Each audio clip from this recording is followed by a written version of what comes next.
नमस्कार। आकाशवाणी देहरादून से प्रस्तुत हैं प्रादेशिक समाचार। पहले मुख्य समाचार। मुख्यमंत्री पुष्कर सिंह धामी ने देहरादून में विश्व आयुर्वेद कांग्रेस और आरोग्य एक्सपो का शुभारंभ किया।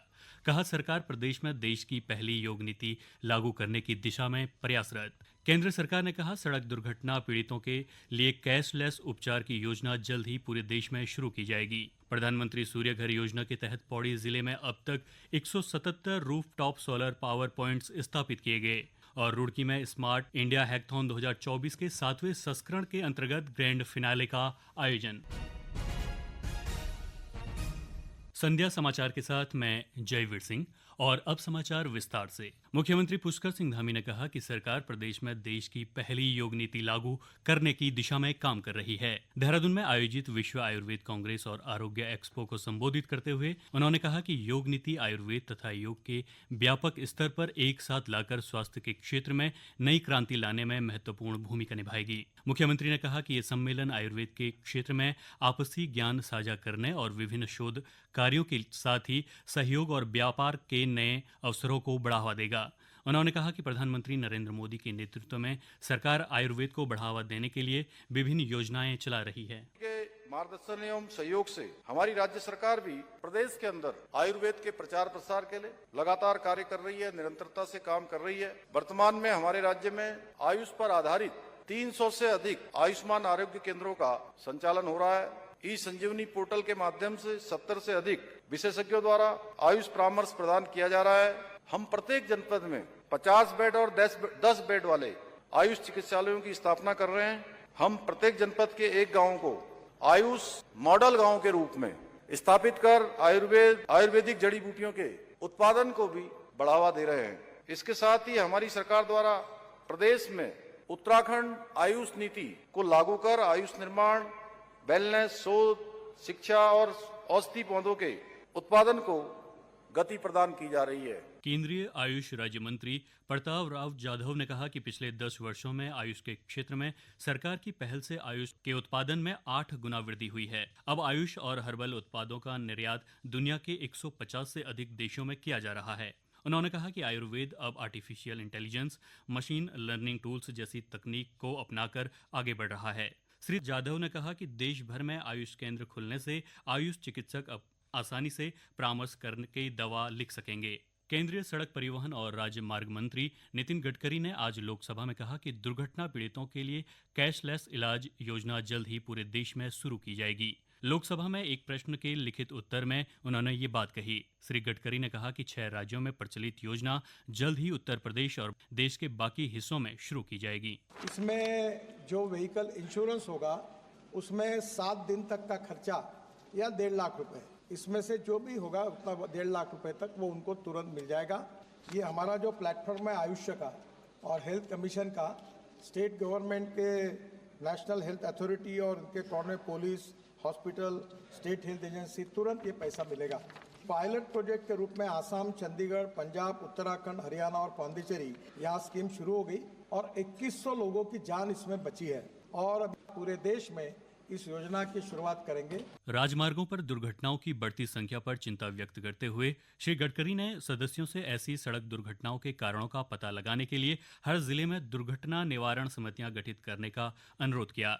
उन्होंने बताया कि सड़क दुर्घटना के 30% पीड़ितों की मौत शुरुआती इलाज में देरी के कारण होती है। हरिद्वार के रुड़की में स्मार्ट इंडिया हैकथॉन 2024 के 7वें संस्करण के अंतर्गत ग्रैंड फिनाले का आयोजन किया जा रहा है, जिसमें देश के विभिन्न राज्यों के लगभग 25 संस्थानों के 150 से अधिक छात्र छात्राएं प्रतिभाग कर रहे हैं।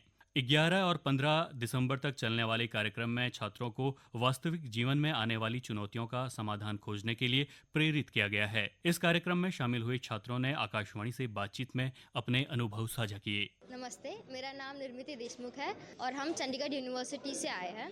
हम प्रॉब्लम स्टेटमेंट 1563 सॉल्व कर रहे हैं, जिसमें से हमें 4 इमेजेस, एक रिमोट सेंसिंग इमेजेस होती है, उसमें से हमें मैन मेड चेंजेस डिटेक्ट करने हैं, यानी कि जो हम इंसानों ने चेंजेस किए, जैसे कि बिल्डिंग्स बनाई है, रोड्स बनाई है या फिर कहीं पर कुछ चेंजेस किए, खेत में कुछ अलग किया है, वो हमें चेंजेस डिटेक्ट करवाने हैं। प्रधानमंत्री जी का बहुत अच्छा मोटिवेशनल टॉक था और हमको इंस्पायर किया फॉर एंटरप्रेन्योरशिप। हम जिसको स्केल करें और अपना ज़्यादा जॉब अपॉर्चुनिटीज़ क्रिएट करें। उनका इंस्पिरेशनल था बहुत। उन्होंने अपने व्यूज़ ऐसे रखे कि आप अपने एक साथ टीम बिल्डिंग कीजिए, नए आइडियाज़ बनाइए, innovate for India, make in India, जिससे हम बहुत इंस्पायर हुए और हमें ये प्रोटोटाइप बनाने का मौका मिला और यहाँ SIH ग्रैंड फिनाले में आने का मौका मिला। प्रधानमंत्री सूर्य घर योजना के तहत पौड़ी जिले में अब तक 177 रूफटॉप सोलर पावर पॉइंट्स स्थापित किए जा चुके हैं।